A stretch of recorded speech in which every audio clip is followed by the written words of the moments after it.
안녕하십니까? 배팅 부동산 전세가율 방향성 이미 주택가격 답 나옴 서울 전세가율 이상 신호 진행하도록 하겠습니다. 자, 우선 진행하기 전에 전세가율을 알아보는데 산식이 전세가격 나누기 매매가격입니다. 간단하죠?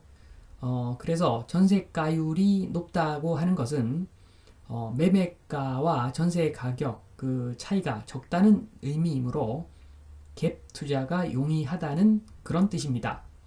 자, 이까지가 다지 그걸 넘어서서 전세가율이 어떠니까 뭐 앞으로 어떻게 되겠다 뭐 이런 것들은 그냥 어떻게 보면 소설이라고 보시면 됩니다. 종합적으로 이렇게 보면은 어떤 답이 나올 수 있지만 전세가율 요 하나만 보고서 어떻게 된다 절대 이야기할 수 있는 내용이 아닙니다. 자, 예를 들자면은 그 참고 표시 보면 전세가율 높으면 갭 투자 성공할 확률이 높다. 자, 이건 완전 거짓말이죠. 자, 전세가율이 높다고 하는 것은 지금 현재 전세가율이 높아서 갭 투자하기 용이하다는 것이지. 자, 여기서 몇 년 지나서 전세가율이 엄청나게 낮아져 버리면 대출 엄청나게 갚아야 되는 거죠. 자, 그렇기 때문에 이게 전세가율이 지금 높다고 갭 투자 성공할 확률이 높다. 이것은 절대 아닙니다. 그리고 그 전세가율이 지금 현재 높다가 나중에 또 낮아진다고 해서 또 그게 갭 투자 실패가 된다는 그런 의미가 아닙니다. 자, 왜냐하면 전세가율은 낮아지지만 자, 전세 가격도 오르고 매매 가격도 더 많이 오를 수가 있기 때문입니다. 자, 그래서 한마디로 자, 전세가율은 그냥 매매 가격 분의 전세 가격이다. 자, 그리고 전세가율이 높으면 갭 투자가 현 시점에서 용이한 그런 상황이다. 이까지가 팩트라고 볼 수가 있는 거고 나머지 그 어떠한 해석도 확실하게 내릴 수는 없는 그런 것이 전세가율이다. 이렇게 보고 넘어가겠습니다. 자, 그럼에도 불구하고 우리 그 전세가율 그 데이터 한번 보겠습니다. 지금 2013년 3월부터 2022년 3월까지 10년간의 그 전세가율 수치인데 지금 보시면은 종합 전체적인 전세가율, 그 다음에 아파트에 대한 전세가율, 그 다음 단독주택에 대한 전세가율, 자, 이렇게 각각 뽑아 놓았습니다. 지역별로 이렇게 뽑아 놓았는데 대체적으로 서울 경기는 흐름이 일정한데 부산, 광주, 대전, 제주는 조금씩 흐름이 다르기 때문에 서울 경기 부분을 집중해서 보시면 되겠습니다. 자, 그리고 전세가율이 그 10년 중에서 최저점일 때 전세가율이 최저점인 부분을 파란색으로 칠했고 전세가율이 최고점인 부분을 노란색으로 칠했습니다. 자, 그래서 예를 들어서 그 종합 보시면 그 서울 지역에 2013년 3월에 56.3, 자, 이때가 전세가율이 가장 낮은 시기였다. 2013년 3월. 자, 그리고 노란색 칠한 부분 2018년 3월 67.6. 자, 이 부분이 2018년이 전세가율이 가장 높은 시기였다. 자, 이렇게 보시면 되겠습니다. 자, 그래서 지금 보면은 전반적으로 2018년에 전세가율 피크 찍은 지역이 많더라. 자, 이 부분은 이렇게 해석할 수가 있습니다. 자, 또 다른 통계 자료인데 지금 보시면 지금 현재까지 통계 자료로 나온 것은 2020년까지의 그 1인당 GDP 자료가 나와 있는데 쭉 보시면 2016, 17, 18 1인당 GDP가 늘어나다가 2018년에 피크를 찍고 2019년, 20년 내리막이죠. 마이너스죠. 그래서 2018년이 그 1인당 GDP 피크를 찍은 해인데 자, 그때가 공교롭게도 그 전세가율이 최고였다. 그런 거죠. 소득이 늘어나니까 물가도 다 조금씩 오르고 그래서 내가 부담할 수 있는 능력이 좋아지니까 전세 금액도 좀 올라간다. 매매가 상승 이전에 전세 금액부터 올라가더라. 뭐 이렇게 볼 수가 있습니다. 그렇지만 이것은 현상으로서의 해석이지 공식적으로 이러면 이렇더라 뭐 이런 의미는 아닙니다. 2018년에 공교롭게도 우리나라 1인당 GDP 피크를 찍었었다. 자, 그리고 이 GDP 자료를 보면 지금 보시면 우리나라는 내리막인데, 자, 대만 한번 보겠습니다. 대만은 계속 상승해서 지금 자료는 안 나와 있지만 2021년에는 대만이 우리나라 그 1인당 GDP를 추월했다는 그 이야기가 있습니다. 자, 참고하시고, 자, 계속해서 그 자료를 보면은 지금 보시면 서울 경기 지역을 보면 뭐 아파트 단독주택 할 것 없이 기본적으로 부동산의 그 저점기 2013년 3월에 전세가율이 굉장히 낮다가 차츰 올라가서 2018년 3월에 전세가율 피크를 찍고, 그러고 나서 그 이후에 전세가율이 다시 낮아지는 방향으로 가고 있더라. 자, 이것이 전반적인 그 표의 내용입니다. 자, 특히나 이 그림을 보시면 그 아파트의 경우, 서울 지역 같은 경우에는 지금 2022년 3월이 오히려 2013년 3월보다도 전세가율이 더 낮더라. 자, 요런 특이한 점을 발견할 수가 있습니다. 그래서 이 점을 보고 제가 그 서울 전세가율 이상 신호라고 말씀을 드렸는데, 자, 그 부분을 살짝 먼저 말씀을 드리면, 자, 지금 전세가도 올라갔지만 매매가가 엄청 올라가서 전세가율이 낮아져 있는 상태인데, 특히나 그 서울 아파트 같은 경우에는 최근에 금리가 올라가면서 전세가가 내려가는 그런 분위기가 형성되니까 특히나 전세가율이 낮아지더라. 이런 점을 나타내는 표라고 볼 수가 있습니다. 자, 표 내용을 정리를 하면 이번 최근 10년의 전세가율 흐름, 자, 수도권 지역 보면은 첫 번째로 2013년에서 2018년까지는 전세 가격 상승분이 매매 가격 상승분보다 크더라. 그러니까 그 전세가율이 점점 커져 간 것이겠지요. 그래서 2018년에 피크. 자, 그리고 2018년에서 2022년을 보면 전세 가격 상승도 물론 컸지만 매매 가격 상승이 더 큰 시기였다. 그래서 전세가율이 낮아지는 방향으로 쭉 왔던 거죠. 자, 그리고 좀 전에 말씀드렸듯이 그 서울 아파트의 경우 전세가율 최저치가 지금 2022년입니다. 자, 아주 특이한 상황이죠, 지금. 자, 그래서 수치를 가지고 좀 더 자세히 내용을 살펴보면, 자, 서울에 있는 A 아파트 한번 보겠습니다. 서울에 있는 A 아파트 과거 2018년 3월에 매매가가 10억인데 전세가는 7억이었습니다.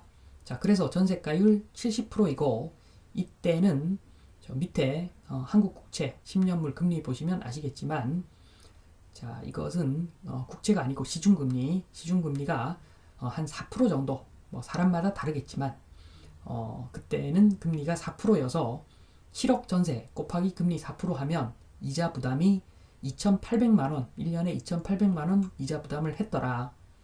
자, 그러다가 금리는 쭉쭉쭉쭉 떨어지는 시기가 왔었고, 그리고 매매가, 전세가 다 올라갔었죠. 자, 그래서 2022년 3월 현재는 물론 뭐 등락이 있었겠으나 지금 현재 2022년 3월에는 매매가 20억, 전세가는 12억. 자, 그래서 매매가가 더 많이 뛰어서 전세가율 60%이고 금리 3% 해서 이자 부담이 3% 곱하기 12억 해서 3,600만원 수준의 이자 부담을 지금 하더라. 자, 그래서 세입자 입장에서는 2018년 대비 2022년 한 800만원 정도 이자 부담이 더 늘어난 그런 상황이죠. 자, 여기서 미래 한번 보겠습니다. 자, 앞으로 금리 인상이 예고되고 있는데 2022년 7월에는 아마도 지금 벌써 국채 금리는 2018년 수준을 넘어섰지만 후행적으로 그 시중금리가 따라가는 것이기에 2022년 올해 7월 정도 되면 아마 시중금리가 4% 정도 2018년 수준으로 아마 돌아갈 겁니다. 그래서 지금 매매가 전세가가 그대로라면 전세가 12억 곱하기 금리 4% 하면은 이자 부담이 4,800만 원 이나 되는 거죠. 2018년에 비하면 2천만 원이 늘어나는 겁니다. 그래서 이렇게 그 전세에 대한 이자 부담이 점점 늘어나니까 매년 지금 계속 서울에서 인구가 빠져나가는 것이겠지요. 자, 그리고 이 상태에서 자, 2022년 한 9월 정도 되면 그때는 아마 시중금리가 2018년 3월보다도 오히려 더 올라갈 겁니다. 5% 가정하면 전세가 아마 그때는 한 9억 정도로 떨어질 겁니다. 그래야지 9억 곱하기 5% 하면은 4,500만 원 부담할 수 있는 수준이 되는 것이니까 자, 전세가가 떨어지겠죠. 자, 전세가만 떨어진다고 가정을 했을 때 매매가 20억 그대로면 전세가율이 45%가 될 것인데 자, 이거 굉장히 불완전한 수치죠. 시간이 좀 지나면서 이 45% 전세가율은 아마 60%로 키맞추기 할 겁니다. 자, 그렇게 되려면 매매가가 20억에서 한 15억 정도로 조정이 와야 되겠죠. 자, 그래서 지금 보면은 전세가율 그 이상 신호 2022년 전세가율이 급격하게 떨어지고 있는 자, 이 이상 신호 자, 이것은 나중에 매매가율 하락으로 이어질 확률이 굉장히 높더라. 자, 그냥 전세가율 그래프를 보고 그렇게 결론 지은 것이 아니라 자, 금리가 올라간다는 그런 사실이 있기 때문에 종합적으로 봤을 때 아무래도 지금 전세가율이 내려가면서 키맞추기 해서 매매가도 내려갈 확률이 굉장히 높은 시기이다. 자, 이렇게 보겠습니다. 자, 또 다른 통계 자료인데 이 자료를 보면 그 전세가에 대한 그 이자 부담이 늘어서 지금 탈서울하는 그 현상이 그대로 나타나는 거죠. 2018년 인구 대비 2021년 인구 25.7만 명 감소를 했는데 자, 이거 프로수로 따지면 2.7%입니다. 2.7%. 엄청나죠. 이게 그 1년 동안에 그냥 반짝한 게 아니라 꾸준하게 내려가는 것이니까 재건축 때문에 멸실로 인해서 인구가 빠져나가고 이런 차원이 아니라 이것은 못 견뎌서 그 이자 부담을 못 견뎌서 꾸준히 빠져나가는 그런 현상이라고 보면 될 것 같습니다. 자, 3번 2022년 하반기 전세 매매 가격 흐름. 자, 다시 정리를 좀 하면 2018년 대비 2022년 전세가율 낮은 상태죠. 자, 그리고 2번 2018년 대비 2022년 금리가 더 높아지는 상황이죠. 자, 그래서 전세 가격 하락이 예상이 됩니다. 2020년 신고가 찍은 전세에 대해서 자, 갱신권 쓴 그 전세 건수 말고 전세 계약 말고 2020년에 그 신고가 찍은 2020년 하반기에 신고가 찍은 전세는 전세 가격 하락이 예상이 됩니다. 자, 여기에 따라서 매매가도 하락이 진행될 거다. 자, 전세가율 키맞추기가 진행될 것이다. 자, 이렇게 저는 뭐 추정을 합니다. 어디까지나 제 생각이고, 자, 누가 알겠습니까? 다양한 변수, 특히나 그 정부가 마음먹은 대로 주택 가격은 움직이기 때문에 정부의 영향이 제일 크겠지만 일단 상황상 저는 이렇게 흘러갈 것으로 보고는 있습니다. 자, 여기서 장기적으로 전세가율 전망을 한번 해보겠습니다. 지금 또 다른 통계 자료를 보면 대한민국의 그 주택 보시면은 아파트가 48.1%, 거기에다가 연립 다세대 주택까지 합하면 거의 뭐 70%가 지금 아파트 연립 다세대 이런 공유지분 물건인데 이 수치가 전국에 대한 수치이기 때문에 도시의 그 수치는 더 높겠죠. 웬만한 도시는 아마 70% 이상이 이런 아파트 연립 다세대일 겁니다. 특히나 아파트 많겠죠. 자, 그리고 2020년 자료고 지금 다시 완공된 물량도 있기 때문에 지금은 아파트 연립 다세대 비중이 더 높겠죠. 자, 이렇게 많은 지금 아파트 다세대 연립이 있는데, 자, 이런 물건들은, 자, 그림 보십시오. 이런 겁니다. 좋아 보이지만 결국에는 자산 가치로 봤을 때는 그 건물은 빼야 되고, 공유지분, 대지권으로 묶인 공유지분 아주 작은 땅이 아파트 땅이다. 다세대 땅이다. 이렇게 보시면 되겠습니다. 특히나 아파트의 경우 땅 지분이 작지요. 자, 그래서 4번 장기적 전세가율 전망. 자, 부동산을 방금 보셨듯이 정확히 보는 사람이 증가하면, 자, 아파트 감가상각도 생각하고 땅 지분도 생각하고 땅이 어떤 성격인지 파악을 한다면 아파트 자산은 그냥 내 맘대로 못하는 공유지분 땅입니다. 자, 그래서 그런 것을 알고 나면, 자, 그걸 왜 사? 이런 질문을 합니다. 그러면 답은 뻔하죠. 임대 수익률 때문에. 임대 줘서 수익 좀 보려고 그렇게 답이 나오는데, 거기서 한 번 더 질문 들어가면 꼼짝 못하죠. 한 4% 정도 나오나?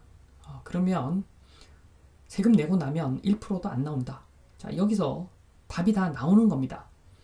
자, 이까지 가면 아마 앞으로 뭐 10년 안에 이런 일이 생길 것 같은데, 자, 매수자 실종으로 이거 투자로 뭐 아파트 연립 다세대 살려는 사람, 특히나 아파트 최종 단계니까 아파트 투자로 살려는 사람 아마 없을 겁니다. 매수자 실종될 건데, 그렇게 되면은 정말로 거주할 사람만 사겠죠. 자, 그렇기 때문에 전세가율은 100% 수준으로 아마 수렴할 겁니다. 자, 그러면 전세가율 100% 존재의 의미가 없는 거죠. 전세의 존재의 의미가 없기 때문에 전세 제도는 시간 좀 지나면 자연스럽게 전세 제도도 소멸할 것이다. 자, 그래서 지금은 전세가율이라는 개념이 있는데, 이 개념 조만간에 사라질 개념이다. 자, 다시 정리를 하자면 전세가율이라는 것은 전세가 우리나라에만 있기 때문에, 자, 우리나라에만 있는 전세가율 개념은 전세 가격을 매매 가격으로 나눈 것인데, 전세가율이 높을 때는 갭 투자가 그 순간 용이한 시점이다. 자, 이것 뿐입니다. 자, 이 개념만 유효하고 전세가율이 뭐 어때서 어떻다. 자, 이것은 시대 상황, 그리고 여건, 정치권의 어떤 성향 등등 종합적인 어떤 해석을 하면 결과가 나오는 것이기에, 자, 전세가율 너무 신봉하지 말자. 자, 그리고 앞으로 전세가율은 100% 수렴할 그럴 상황이기 때문에 지금 떨어지면 몇 년 뒤에 얼마 정도 가격이 형성되면 매수 들어가자, 이런 이야기 듣지 마시고, 자, 실수요가 아니면 아파트는 아예 거들떠 보지도 마시라. 자, 이런 말씀을 드리면서 이만 마치겠습니다. 감사합니다.